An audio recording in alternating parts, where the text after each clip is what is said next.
don't half-ass, two-ass things, whole-ass one thing. Yeah. So, yeah.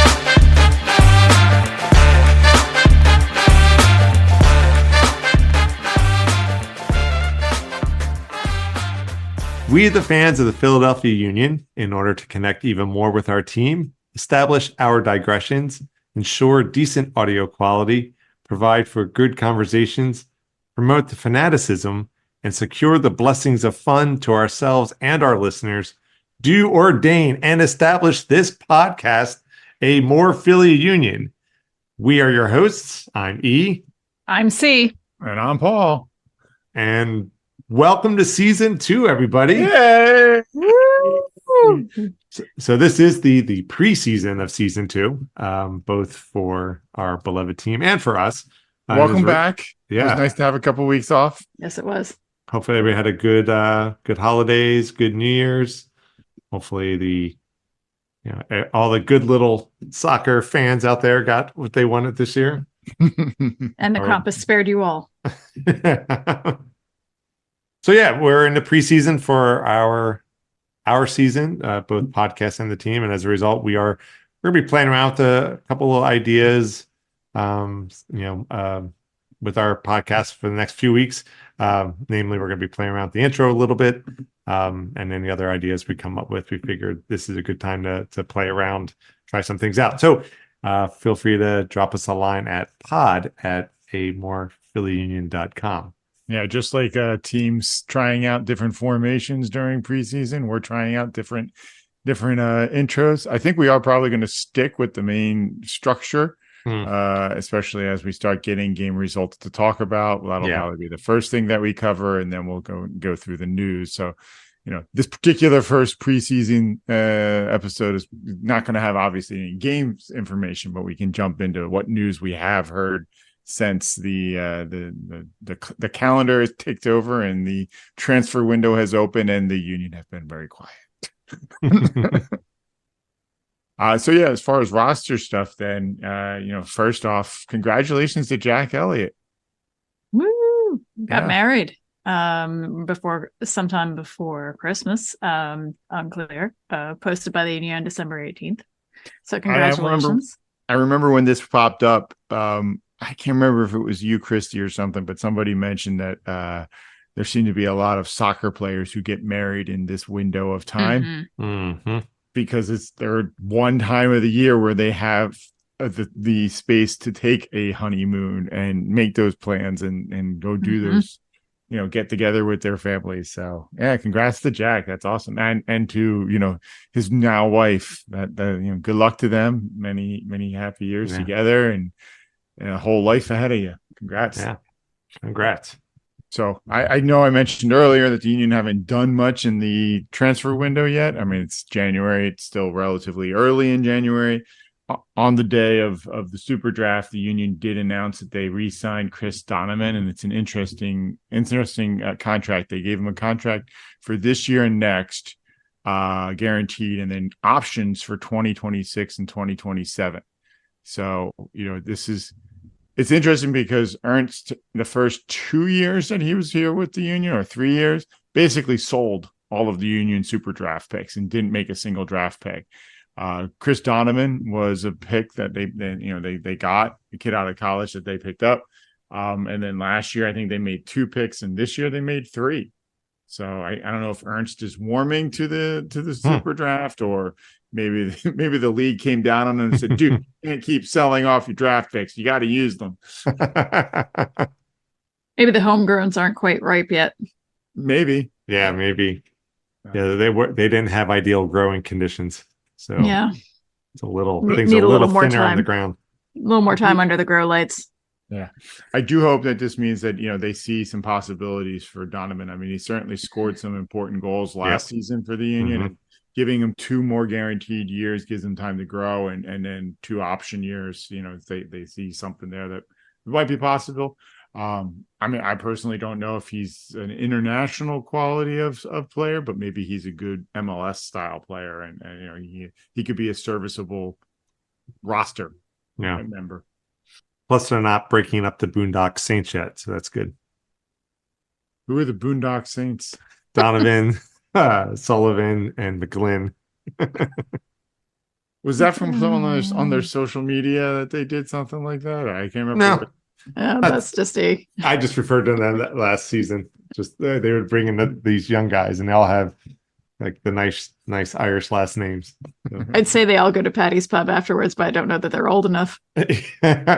Sullivan certainly isn't. Yeah. No, that's true. Yeah, Donovan is. I think McGlynn might still be 20 too. We got to talk about Yeah. him. But certainly the three guys that they picked up into Super Draft, two of them at least are too young to get into Patty's Pub. They picked up a senior, a junior, and a sophomore. I don't honestly remember who was where and stuff like that. But apparently this was the first year that Super Draft allowed teams to draft non-graduating players or non-senior year players. So Interesting. picked up two of them. But it's not actually a bad strategy, though, to super draft a young player that's effectively like a farm team player. And yes, I'm curious how that will work. I mean, if they're drafted, they're drafted. Right. Do they then just depart their schooling? I assume so if they're in the draft.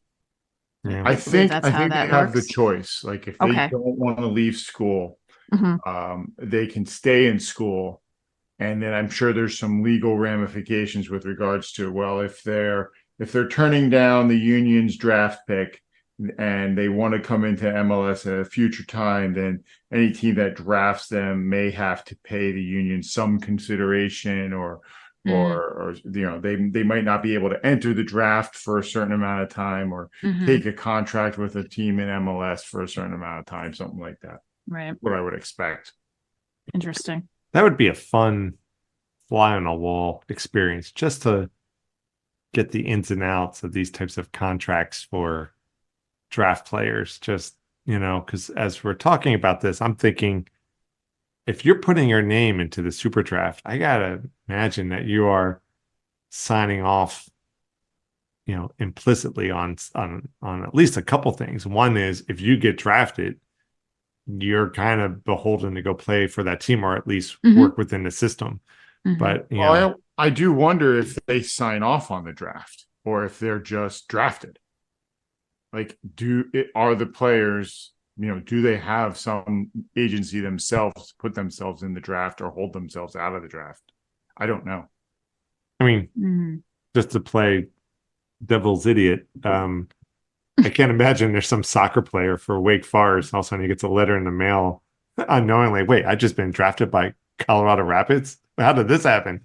I always assumed that they had some agency in entering, at least putting themselves up to be considered for the draft. Now, who makes it actually to, the final pool of potential draftees? I don't know, but more research required.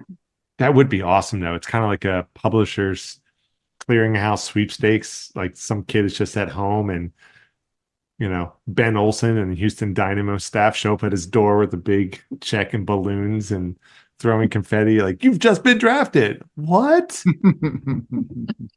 Well, I mean, I don't think anybody going in the first even 2 rounds of the MLS draft would be surprised that they were drafted. I think you'd be talking about the more, later round picks that teams might try picking somebody that might not be highly regarded. Yeah, but it's interesting to see the Union participating in it more in depth this year. I do think that any players that the Union pick up out of the draft are Union 2 players, certainly to start for the first few years. I don't think any of them are going to be making a break into the first team. And I'd be curious to see how many teams in general are picking up players that might actually jump directly into their MLS roster. Or at this point in time, most MLS teams have the plan that, hey, if I'm picking somebody up in the super draft, they're going into whatever our developmental team might be. Because I still think to this day, like not every MLS team has, I don't think every MLS team has an MLS or MLS Next team assigned to them, like the Union 2 do, like the Union have with Union 2. Yeah, they can't all be Andre Blakes. Nope. It is interesting, and this is just 1 year out of however many years, but just hearing that the union is participating more in the super draft and not tapping into the youth program as heavily as they did in the previous years. It's only 1 year, and we're talking just 1 or 2 players one way or the other between super draft or from the academy system. But it is a little weird though to be like, well, I mean, that was the one drum that I kept beating last season, was that how the union have developed this academy system. We don't need the super draft. We can just grow our own players. And I know I'm being quite hyperbolic when I'm going off like that, but it is interesting. I'm curious as if this is just a small anomaly or a shift in strategy with Ernst Tanner, or it's a little bit of a surprise. So the galactic vortex that is the future of Ali Bedoya or Kai Wagner still swirls with uncertainty. Absolute, yeah. No light is escaping from this thing. I have heard nothing. I don't know. I mean, since the last time we talked with Ali, I haven't heard anything. Still flying high on that one. That was still awesome. Oh, I watched it yesterday. I'll still listen to it from time to time. Yeah. Just make a playlist, Paul, where every other thing is. Yep. Yeah. Song Alley, song Alley, song. Well, I might also intersperse it with the some of his pep talk stuff, right? From beforehand, before the games and all that. Yeah, might want to make sure you're outside so you don't run through any walls in your house. Yes, absolutely. So I know preseason is preseason, and it starts as we record 11 days from now.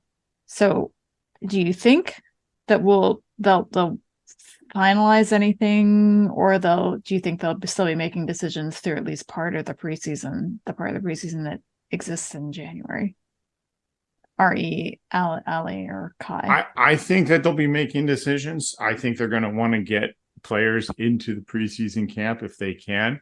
Mm-hmm. I think especially for Ali, they'll bring him in as soon as they can make a decision. Kai, I could see if he really wants to get moved, he may be more reluctant to show up for training. Yeah. But I expect that the team at least will want to have them in place as fast as possible. Yeah.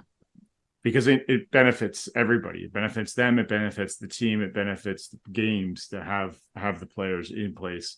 Mm-hmm. So it will be interesting to see with the upcoming preseason games. If Kai and Ali are on the field, then I feel like it's all done, but the final T crosses and I dotting. Mm-hmm.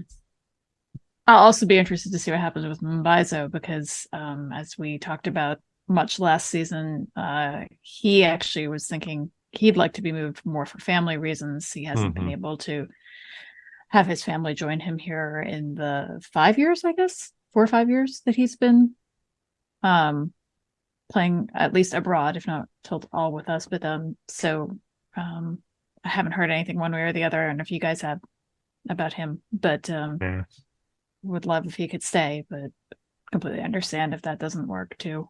So it does feel like we are in this state of flux. I mean, we're always in a state of some amount of flux in the off season, but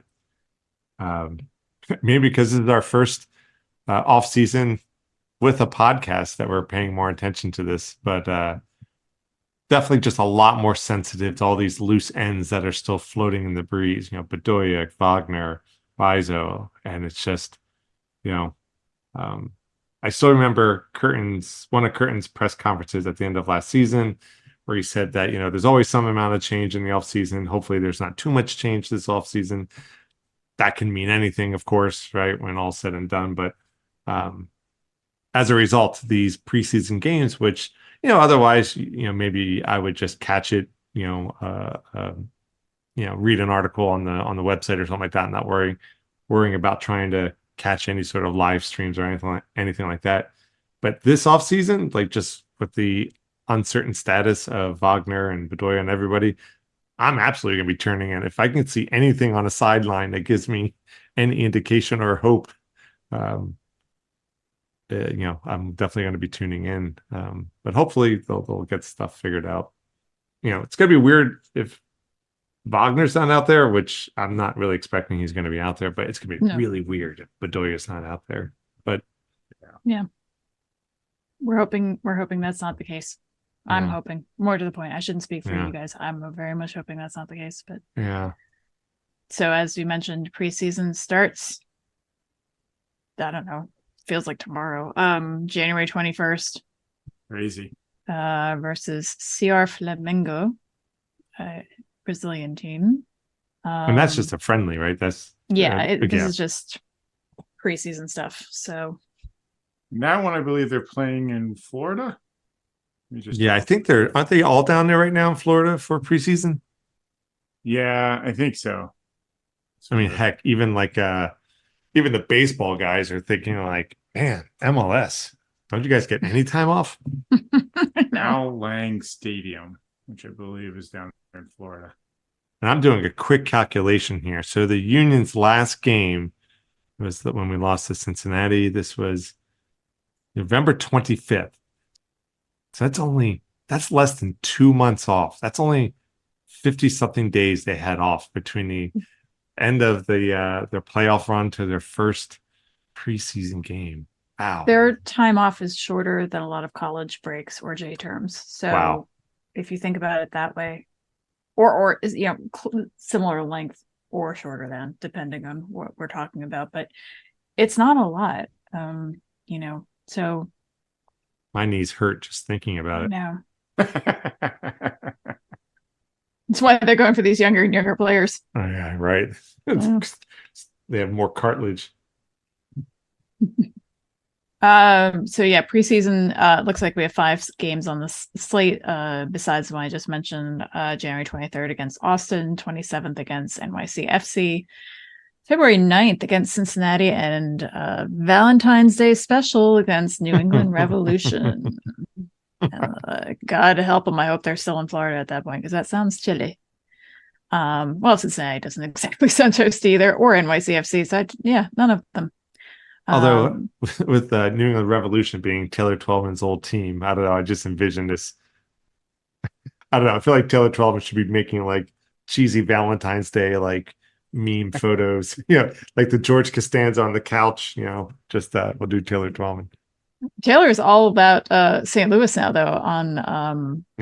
On Apple, I think he is the commentator for almost all their games. Yeah. Their matches, I should say. Good So, yeah, he was pumped for that whole thing. So, as much as he loves the Revs, it's his hometown. Hey, at least he got his start here in Philly. That's right. Commentating, yeah. Yeah. Mm-hmm. Learning under JP. That's right. JP, that's right.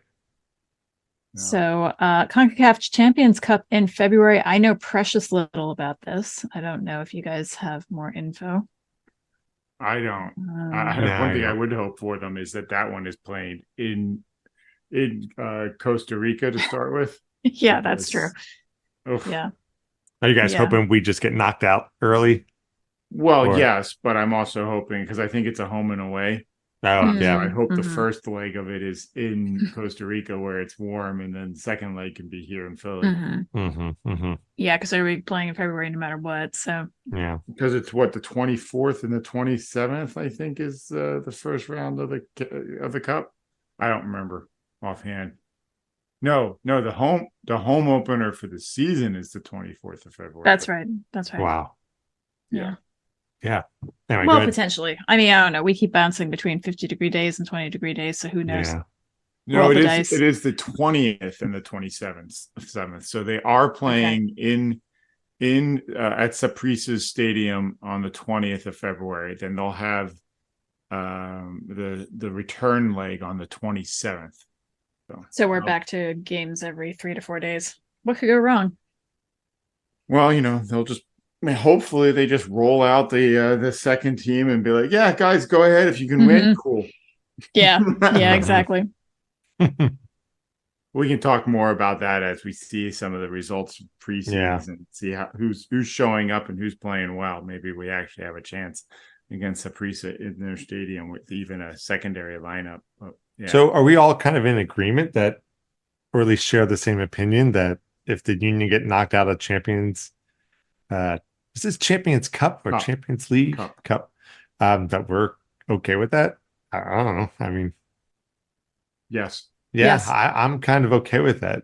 I mean, if we're making a deep run into it, sure, then I'm all for going all guns. But yeah, I just feel like after last season's just grueling That's an interesting slog. point. I mean, if they made a clear play and clearly made it so that, they roll out their starting 11 for the Champions Cup, and then come, their home opener, between those two games, and they roll out a secondary team for that. If they clearly communicate that this is our target, we are going after Champions Cup, and we're going to let the league play go with whatever, whoever we have left on the roster. I mean, at least that would be a signal that they're concentrating on their target. Yeah. I'd be okay with that if they make it clear from the beginning. This is what we're going for this year. Let's just concentrate on that. Yeah. Because going for everything means you don't, you're just going to run your people into the ground. Mm-hmm. Not to get all crazy philosophical or anything, but what Sun Tzu actually had in The Art of War is, if you're trying to be strong everywhere, you end up being weak everywhere. Yeah. I see Christy laughing at me. Well, I was thinking of the Parks and Rec version of that, which is don't half-ass 2S things, whole ass one thing. Yeah. So yeah, I mean that's definitely the modern day less poetic version. Part of war. But at the same point now, U.S. Soccer has now come back around and said, yeah, MLS, that whole bit about you're going to put your secondary teams in the U.S. Open Cup. You got to put your real teams in, or your first teams. Wait, so is that what it was? Interesting announcement. So yeah, let's talk about Open Cup. Yeah. So MLS said, guess what, guys? It's not going to be any first teams from in the Lamar Hunt U.S. Open Cup this year. It's going to be all secondary teams from the primary MLS squads, and so U.S. Soccer shot that down and said, no, you can't just make that unilateral decision. Maybe for the listeners, but definitely for myself, to go back. So what was there was like a issue before this though? It wasn't originally saying, was it just that the U.S. Soccer just came out and said, hey, MLS teams, you can't play your starting no. squads? What was MLS said we are not going to allow, essentially we're not going to allow the first teams to participate. Or else I shouldn't say allow. I'm not sure if it was they weren't going to allow it, or if the teams got together and said we're not going to send our first teams. But regardless, I actually think it was MLS saying we're not. I should check on this actually. Hold on. In mid-December of 2023, Major League Soccer announced that its clubs would not be participating in the U.S. Open Cup. Surprising development given the league's annual involvement. They were hoping to get the as they're calling it, the MLS Next Pro participation in, which I assume means like Philadelphia Union 2, Houston Dynamo 2, XYZ 2. MLS Soccer has requested to allow MLS Next Pro teams to represent MLS in 2024 Lamar Hunt U.S. Open Cup. After thoughtful consideration, we've informed MLS that the U.S. Soccer staff recommendation, which was adopted by the Pro League Task Force, is that the request be denied. This is from U.S. Soccer on December 20th. As we move forward, we'll continue our review of the Open Cup to ensure it aligns with the U.S. Soccer strategic pillars. Oh my God, they have strategic pillars. I'm at work all of a sudden. We remain committed to addressing the needs and concerns of all of our members, and blah, blah, blah. Statement. So that reads to me that MLS made the call on behalf of the teams. It doesn't say to me that they necessarily got together and said, hey, what do you guys want? I mean, some of the comments I was seeing online were, which were comments which could have been making assumptions that were false, but were like, why does this have to be a decree? Why can't we leave this up to each individual team? Like if they want to participate or not, if they want to send their B team, if they want, why does this have to be like this? Anyway, why does there have to be a decree from on high? Like from MLS and then also then from US Soccer. Well, no, I mean, from MLS saying no, you basically like disallowing, say, the union from just sending the union's main squad. This is one where I'm going to talk out of the other side of my face. I actually think they should participate in this cup because here's the historian in me, but is the oldest soccer ongoing soccer tournament in the country. Yeah. And also because of the way it's run, I think it doesn't. The games are spread out throughout the season, much more so. And it doesn't interfere in the same way that some of these short burst tournaments really, take up a lot of time. Yeah. Also, I have a special fondness for this because there were two teams that won the most titles ever. And one of them was Bethlehem Steel. Mm-hmm. And, E and I are both proud grads of Lehigh, as much as I make fun of Drexel. Let's go Engineers. This is your opportunity, Paul. But so anyway, nothing but respect for Lehigh there. They let Eric graduate eventually. Yeah, so I don't know. This was I was kind of glad to see that decision, and I think it should be up to the clubs who they send and what they do. Yeah, I agree. I think it should be on the clubs, and if they choose not to send their best, then that's what comes. I mean, ultimately, it should be less stick and more carrot. Like if you want the teams to send their best, then you got to make it worth their while. Yeah. And if the CONCACAF Cup or the League's Cup is more valuable to the teams, then that's who you're competing with. Don't complain that these other competitions are paying better or more appealing. Make yourself better and make it more interesting for the teams. I agree with that. Yeah, I agree on the historic aspect. Also, the thing I like about the Open Cup is that it is a bit of a showcase for the lower tier teams because, let's face it, with all respect, if it was, if MLS only fielded their next teams, right, their tiered, their Union 2s and all that, yes, people are going to go to the games to a certain degree. I mean, our time is divided with a lot of different things. It's hard to get down for every game. So, if you're not going to make it to a Union game, if it was just Union 2 playing in the US Open Cup, not sure I'd make it to a game, right? Also, then just in terms of media coverage, right? It'll probably be live streamed on YouTube or something, which that's fine. But, when Charlotte Battery rolls into town, it's a nice opportunity for them to showcase their players against actual MLS clubs, and that will actually be covered Fox Soccer or something, a larger viewing audience, more people in the stands, more likely. I mean, remember that one season? I forget how many years ago it was.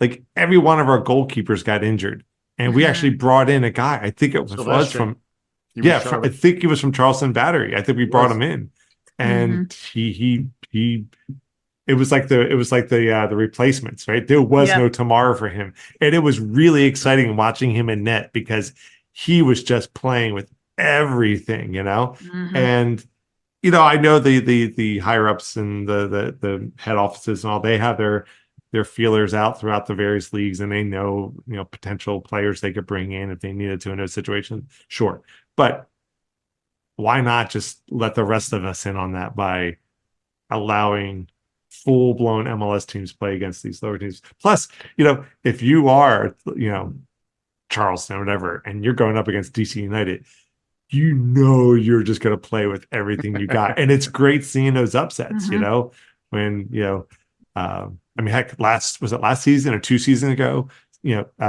Sacramento making it to semifinals, finals. I can't remember. Like And they played Orlando and they lost, unfortunately. But I mean, that town was just mobilized, right? That stadium was just rocking. So anyway, but one thing I don't understand about the U.S. Open Cup, and I agree with the whole historical aspect of it. I agree that it should be up to the teams to make the decision as to whether or not they send their players. But all right, so first round, second round, third round, round of 32, round of 16.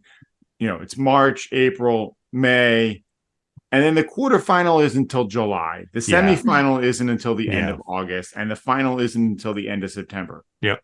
WTF. Yeah, it's get it done. There is usually some kind of summer break, even when they're not doing a Leagues Cup or something like that. There's usually at least 2 weeks in the summer where there is an international break in June. Right. You're correct. So, but if your round of 16 is in at the end of May, why not get the quarterfinal in before the international break and then finish the cup in July?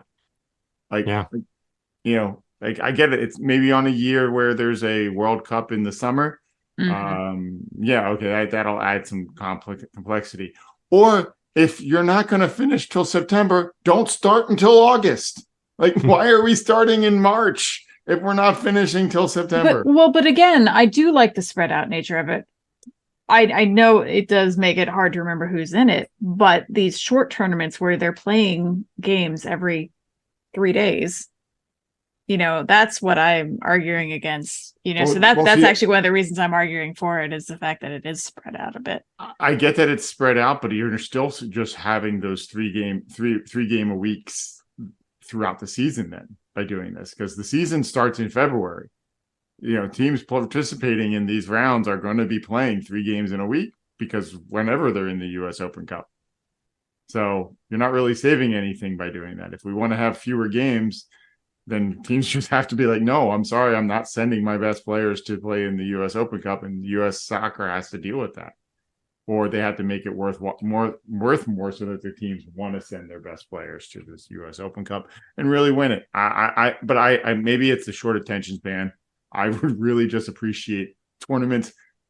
Get them done in a month. Like, it's bad enough that, we're having multiple games, but get them done faster. At least it's less painful. Yeah, it's peeling off that Band-Aid a little at a time, or just ripping it off. And I don't agree, but that's the fine. Beauty of a podcast. We can disagree on that one. It is, for me, it's a double-edged sword. It's a sweet and sour kind of thing. I did enjoy. So what was it called last summer? Champions Leagues Cup. Leagues Cup. Yeah. At first, so the pros. I did like.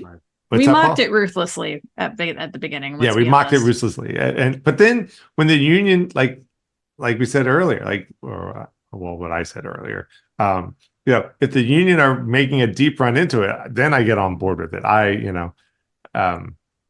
Whatever. But anyway, so I did enjoy Leagues Cup by the end because it was pretty exciting, and I did appreciate that it was just all done in pretty much 1 month for the most part. That's what I'm okay with. But what I didn't like about it, because I'm literally, figuratively and literally taking the middle ground here, because on my computer screen, I got Christy to my right and Paul to my left, and I'm right here in the middle. Stuck in the middle. Yeah. But it did interrupt the MLS season a little bit, because it's like, oh, that's right. And now back to season A, right? And I know logistically, it's got to be an absolute nightmare trying to get all these teams to play everybody on a relatively regular basis, to weave in a whole nother tournament that would also be played regularly throughout the entire season. I kind of like that idea, because we'll have a U.S. Open Cup game on week 1 of this month, and then on week 3 of this month, and then week 1 of the next month, and kind of evenly spread it out. But I gotta imagine that's just pretty much an impossibility to do. So I don't know. I do appreciate just biting the bullet and just play the whole tournament out, but I don't like how it does kind of put a big gap in the regular season. Breaking news from Scoops.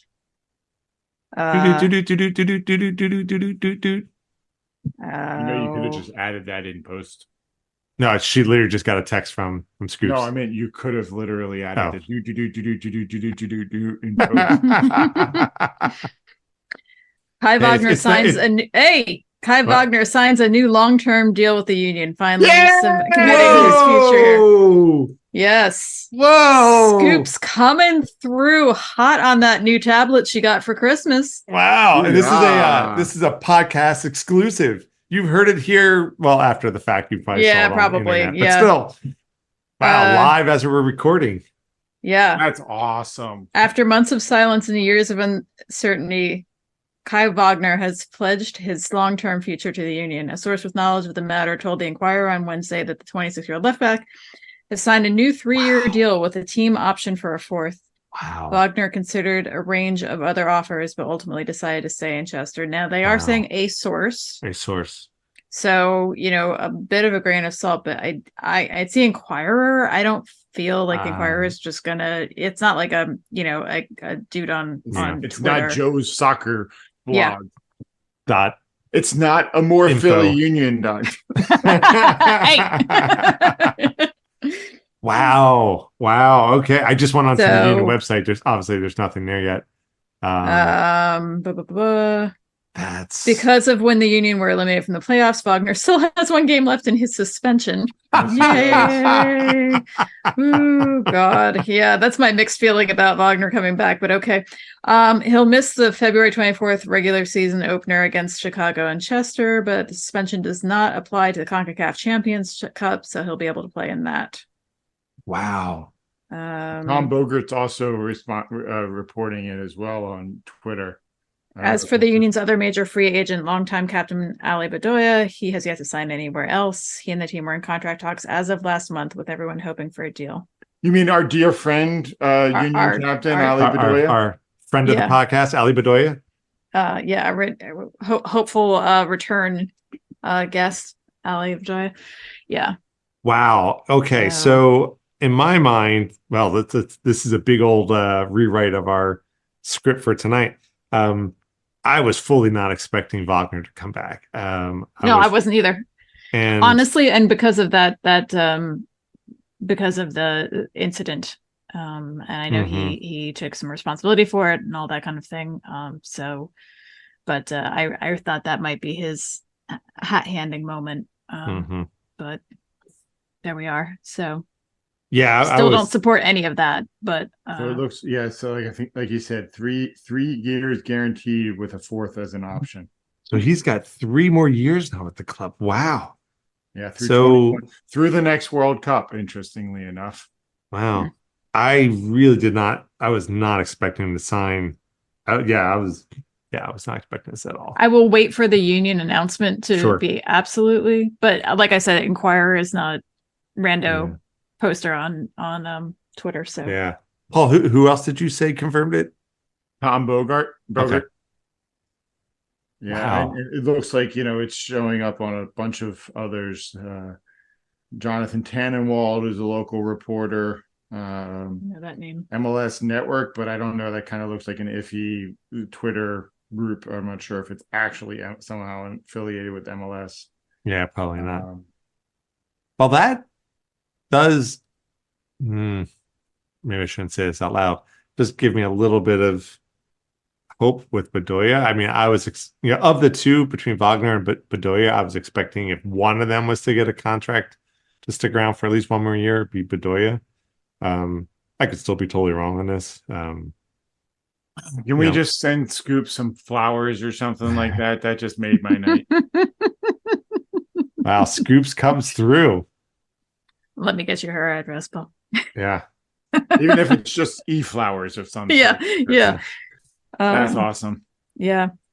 Honestly, I think if we and maybe I'll edit this part out, but one of the ideas I had for this season is to make like a online merchandise shop, and we should definitely put something Scoops related. This just in from Scoops. a beanie hat with a Scoops tag on the side. Yeah, right. Yeah. Yeah. She does hate hats for what it's worth, but Okay, well then not that. Well, we should get maybe a lapel pin that's like the little hat with the Yeah. scoop sticking out of it. How about should a just say cat press litter, pass. a cat litter scoop with the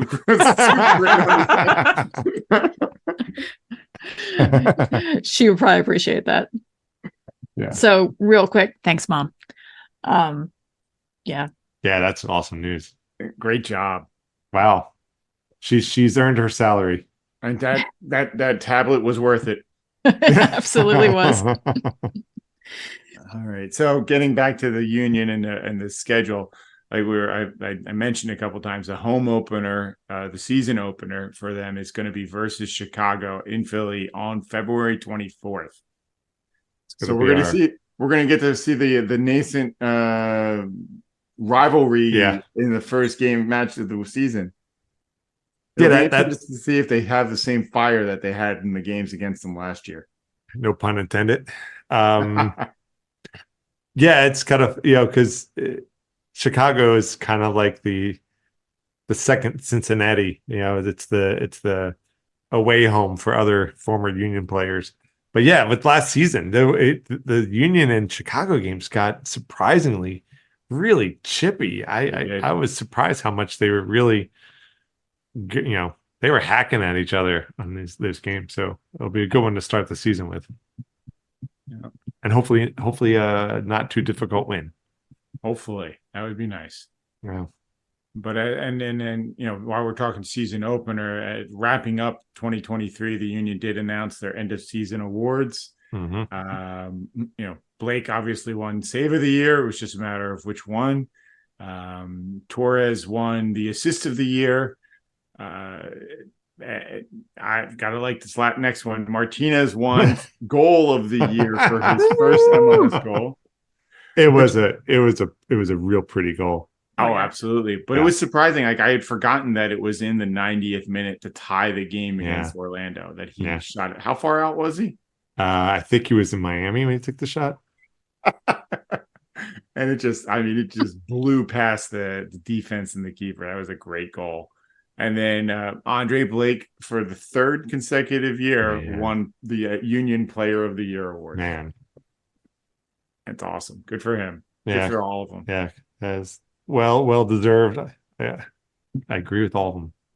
Now, this next topic, Chrissy, you know more than me, but Adrian Healy is no longer going to be announcing MLS games. No, there was a I don't have it pulled up. But in December he put up a Twitter post that basically made it sound like he had been let go from here it is from Apple, that 25 years after first calling an MLS game, it appears my run with the league has been ended. So that's what I was going to ask. Was he on Apple or was he on ESPN? It's a good question. I am not sure. Because I know that some games were still showing on ESPN. And I thought Adrian was with ESPN because I think he's still his plans are he's still going to be calling some soccer games on ESPN, isn't he? No, he was with Apple TV. Okay, maybe stand by. We'll have to see if they're rotating their commentators and their announcers, because my God, they need to. His bio now says he'll be doing ESPN's coverage of La Liga. So Adrian Healy is out with Apple. And games. Sounding a little salty in his goodbye message, as it were. Not that he's leaving Twitter, but leaving Apple. Basically saying to fans and support groups, thank you. You are the best thing about this league. You all deserve so much more, so much better. Remember, without you, they are nothing. Good luck, y'all. AH. So that was disappointing because, I used to be a big fan of Arlo White. Yep. One of our cats is named after Arlo White, because he is also a ginger, if nothing else. But Adrian Healy was right up there too. So that's a shame. As much as Apple does need to work on their commentators, I don't know what happened there, because he wasn't one of them. Yeah, far as I'm concerned. I was really bummed to see that too, because I know Adrian Healy was also, doing it on ESPN, and World Cup and international games. And but the thing I liked about Adrian Healy, especially with Apple being an Apple commentator, was, well, both Apple and ESPN, he was often paired with Taylor Twellman, and he was the straight man to Taylor Twellman's, like, goofy Over the top antics. energy. Yeah, and they just worked so well together. And I'm really sorry that that's not going to be a thing going forward. And I just liked Adrian Hilling as just a soccer commentator, fan, and all that. Well, And good yeah, luck from to that him. post, it does sound like it was a one-sided discussion. And until I know anything otherwise, I think Apple TV's in the wrong on that one. Well, more than likely, we'll never hear anything further about what the exact discussions were. But well, we'll see. There is next Christmas's episode. I'll see what I can find and have Adrian Healy come on. And there you go. that would be fun if Adrian Healy was doing cameos. I'm going to check that after we get done recording tonight. Sure. Other topics. McGlynn and Harriel both got their first call ups to the U.S. national team. Yeah, man. The big team. Yeah. I mean, it's a January camp, which is usually reserved. It's an opportunity for the coaches to get a look at,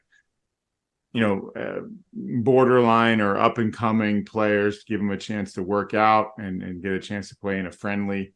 And Harriel and McGlynn both got called up. And I think McGlynn, you kind of saw this one was coming. But Harriel, I think he got it because of his performances in, the second half of the season, or even the final third of the season, where he came on really strong. And it's a great nod for both players. Yeah, I was really happy to see that. Good for them. I think it's, it's kind of like with Aronson and McKenny. Yes. And a testament to our youth program. So yeah, make us proud, guys. Hopefully it leads to, more call ups and more opportunities and, more improved play. And they take on Slovenia the 20th of January. So they're around for the first part of the Union preseason. Then they go off to the U.S. national camp, and then they have at least one friendly against Slovenia. So good luck to them. Hope they show well. Hope they get, leads to more good things for them. And I don't know if you want to jump into the last topic. Oh, I think it was the end of last season, just coming down off of it felt like MLS management. I don't know what you want to call it. The main office. I just feel like they're Mourinhoing our league, meaning, Mourinho is famous, well known for infamous for coming into a team and just redlining that team, getting the results, you get the trophy, and then it just implodes. It's not a sustainable growth. It's not sustainable just strategy. And it feels like MLS is doing that with whatever there was they were trying to do last year. I appreciate them trying new things, but Apple TV, it's cool. I aesthetically I like it. Most of the commentators I like. It's fun to be able to just watch a game when everything's working properly, when you have time to watch it. Hopefully the splash screen doesn't actually show you who actually won the game holding the trophy, even though it doesn't show the score. It's like, well, I can figure this out. But it really feels like they're walling off the league, and whatever it is, $80 for MLS package on Apple TV. It's not the end of the world, but as someone who's just a cursory fan, just catches it now and then. Well, they're going to want to pay $80 to watch it, and yeah, I'm concerned for the long, the next 5 years. You're getting your Messis and you're bringing in your Suarez's and all that stuff, whatever, which is a whole nother thing we can talk about. But Yeah, I'm not sure of this strategy. It really feels like MLS is like throttling all this stuff to get this immediate influx of cash revenue success. But in the long run, I don't know how sustainable this is going to be. Anyway, so I was just griping about it like a few weeks ago, and I think we made a point to talk about it on the next podcast. But I don't know. We'll see. Most often than not, I don't know what I'm talking about. So no surprise to any listeners. But this just I miss the grassroots. Right. I miss it would be on ABC. It would be somewhere you could find it. And now it's like, yeah, you can find it. It's behind an $80 paywall. I'm not sure how great that is. Okay, go ahead, Paul. No, I mean, I think you certainly could be right. There is certainly something to be said for trying to monetize or claim what you can get when it's available. But, it could also be that they're trying to figure out what is the new normal for what they can get for MLS games. Yeah.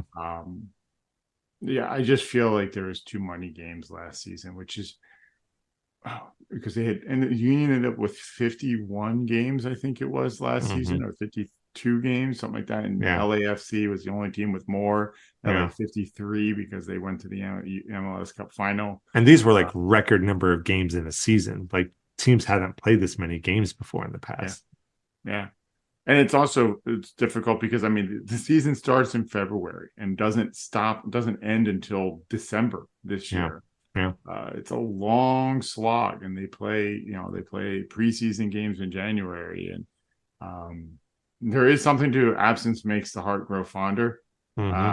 Plus, if you have too many games, then you're wearing players down, and they're not going to be able to play the games that they do have as well. Especially with the roster rules and the amount of money that the teams have to spend. Like, something has to break here if they want to have good soccer played in all of these games. Crash out. Yeah. Crash out everything except Open Cup. No, I agree. And I think that, I don't know. It's just, although we have crashed out of Open Cup the last couple of years, haven't we? Yeah, I think it's a good point you made, Paul, about trying to find the new normal. I mean, a lot of people don't have cable to just tool around and, look at ESPN or, FS1 or whatever anymore but they probably have access to something like that. I still wonder about the Apple paywall, and Apple being not the most prominent streaming service either. But I guess the one that was willing to give them a deal. Yeah, it does. I worry that sometimes they're trying to squeeze money out of it because, is it, it's not dying. They're starting new teams, so that can't quite be it. But it just, I'm not so sure that there's a lot of long-term thought being put in to certain decisions. Yeah. So. I mean, I'm sure they've done some market research. Surely they have, yeah. And maybe most of the viewing audience are all, smartphones, smart TVs, streaming services, and it makes sense to move to an Apple-based service, I guess. I don't know. Like we've alluded to last season. Maybe we're just showing our age here when we're like, Red, you on. Yeah. Yeah. I don't know though, because I mean, my mom lives in an area where she couldn't get the games anyway because she is farther out of the Philadelphia region. So when she didn't get the Philadelphia channels, and so unless it was on ESPN or FS1, she didn't see the games anyway. But at least she could see those. But now she's not about to sign up for Apple TV and an MLS season pass. She watches when she comes to see us, and if the odd game that happens or match that happens to be on cable that she can get, which is just few and far between. And I mean, she's not the demographic they're going for, I guess, but that's a shame because I don't know. I just feel like they're really siloing it again, and soccer is siloed enough. So I don't know why you would do that. I don't know if they're overconfident in what soccer has become. A place I used to work got overconfident about what they could do and are now paying the price for it. Yep. And thought that if they acquired a bunch of other companies that they would become a big thing, and all they ended up being was a money sink. And I wonder sometimes if not quite the same, but if they were overconfident about the appeal of soccer, thinking everybody would follow them to a $79 a year deal, and people are like, I like soccer but not that much, thanks. Well, it's that amount for Apple TV Plus, and then you got to buy the MLS package on top of that. Yeah, exactly. Right, exactly. Yeah. So I mean, we talked about that last season. If it was just on Apple TV, whatever your $7 a month, all right, I could swing that or whatever. But back on top of it, you got to pay. It will be interesting. I'm an old man. Obviously, last year was a bit different because last year they had Messi joining the league. Yeah. So since immediately you're going to get more international pull, you're going to get more people signing in for that. And, this year that's, I'm sure there will still be some of that. People will still be logging in, but most people who were going to log in or buy it to watch Messi bought it last year. So yeah, they'll renew, but it'll be interesting to see how many new subscribers they get this year and in the future. And if this really is sustainable, because I think Messi is guaranteed this year, and that's it. I think. I believe that's it. So who knows what happens if he sticks around or if he goes elsewhere. If he goes elsewhere, those people who signed up just to watch Messi aren't going to stick around paying their Apple TV fees. Yeah, that's for sure. So it could be. It could be a situation like you were saying where they tried to grab what they could while the grabbing was good, and we'll see what continues for the future.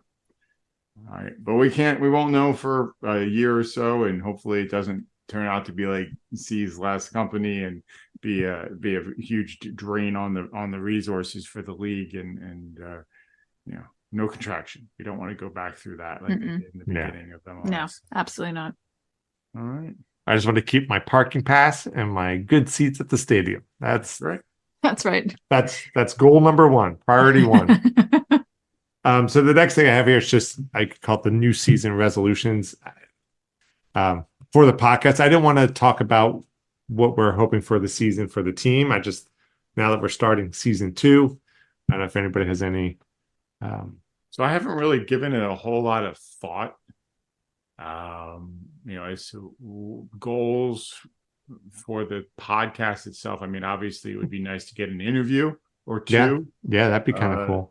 Into the podcast. It would be nice to start getting some voices besides the three of ours. And that, optimally it would be somebody on the, some of the players from the union, but somebody involved in the union, maybe other local sports people covering the team, or other podcasters would certainly be a possibility. That's one thing I could think of we could probably pursue this year.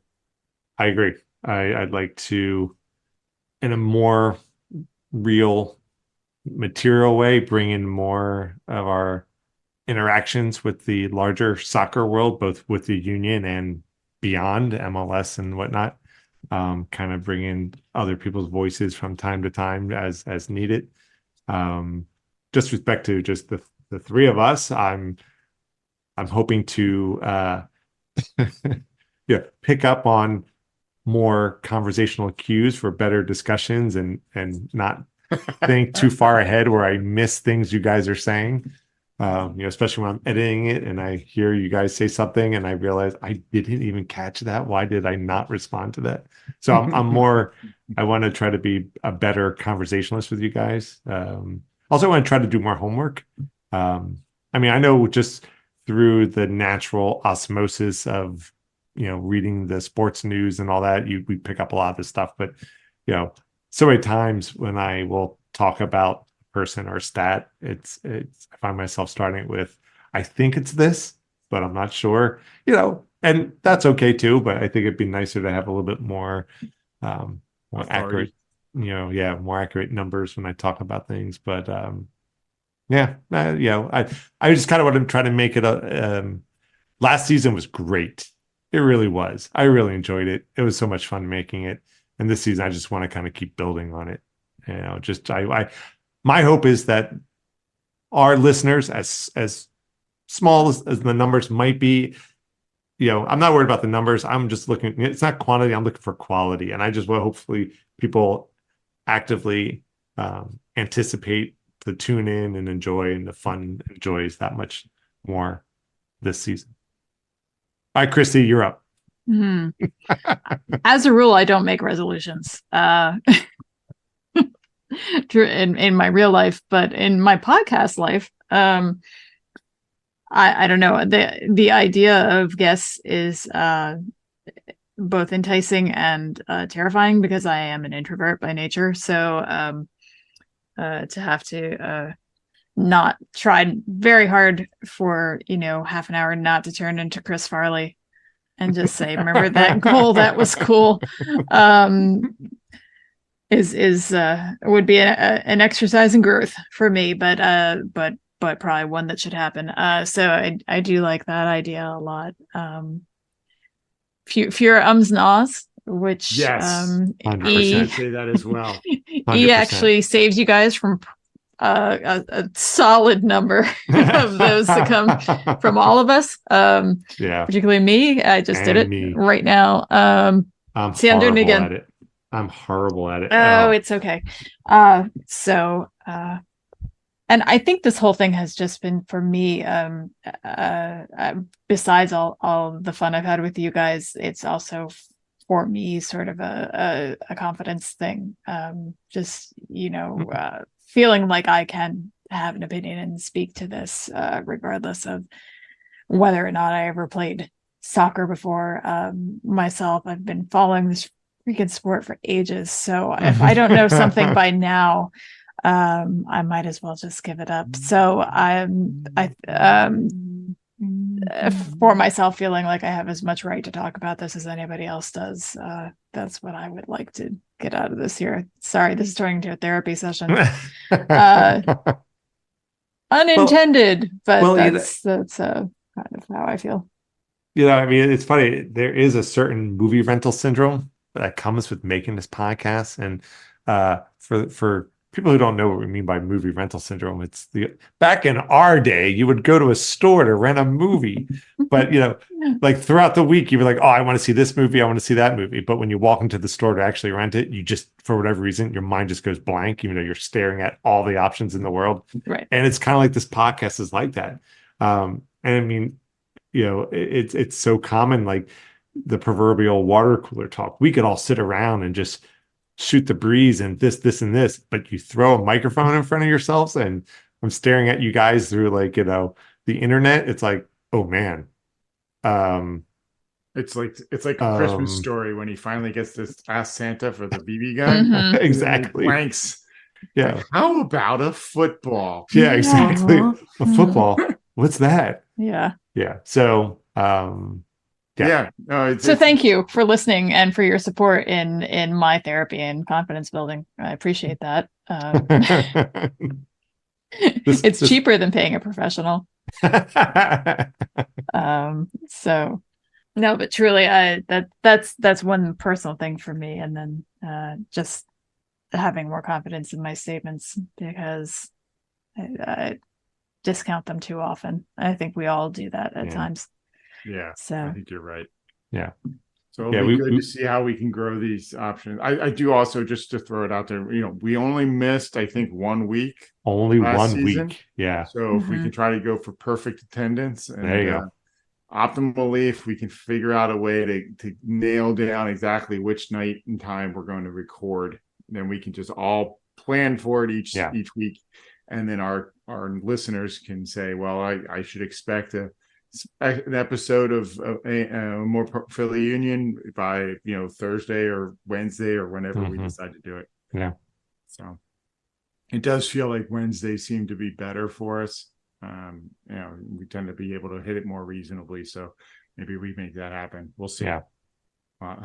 Christy, I can already see is shaking her head back, with that maybe kind of a nod. So we'll have to talk about that offline. All right. I'm just trying to save editing. We'll talk about it later. All right. Anything else? Nope. All right. Well, if you want to jump in on the conversation with us, you can follow us numerous ways. We have our website, amorephillyunion.com. You can reach us on email at pod@amorephillyunion.com. On X, formerly known as Twitter, we are a More Philly U. Instagram, YouTube, Threads, we are a More Philly Union. Yeah, I guess we'll keep going with our kick-ass Spotify playlist. You can hear what we're throwing up there. You can find us there under a More Philly Union. Yeah, for any new first-time listeners, basically every episode we put out, somehow we link it up with a song, and that song gets added to our list. And it's safe to say it's very eclectic, but I dig it. I think it's really good. Yeah, so keep downloading us wherever you get your podcasts. Google, I guess, is still a thing for a little while. Through April. Until April. Okay. Mm-hmm. And then I think it switches over to YouTube Music or something like that. Yeah. Mm-hmm. But for now, Google, Apple, Spotify, all the other podcasters, catchers, whatever they're called. But anyway, yeah, so keep downloading us wherever you get your podcasts. Thanks for tuning in for another episode of A More Philly Union. We are your hosts. I'm E. I'm C. And I'm Paul. Go Union!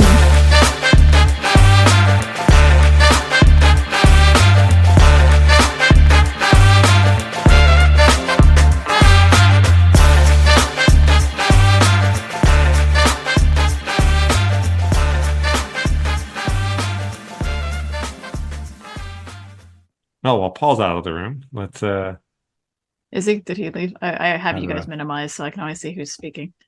Well, we have a new spot open. So listeners, if you want to if you want to be part of More apply Philly Union. for our third man here on the podcast, you can do so at You do have to get E and Paul's dad to adopt you. Or Marion. Yeah. One of the two. That'd be a weird interview process. I can only imagine what some of the questions would be. A lot of it would be consisting of my dad just telling a lot of his one-liner jokes. Uh-huh. So pretty much I think that is the interview. And as long as you laugh at them, you're in. Yeah. And don't drink decaf. Don't drink decaf. Yes. Mm-mm.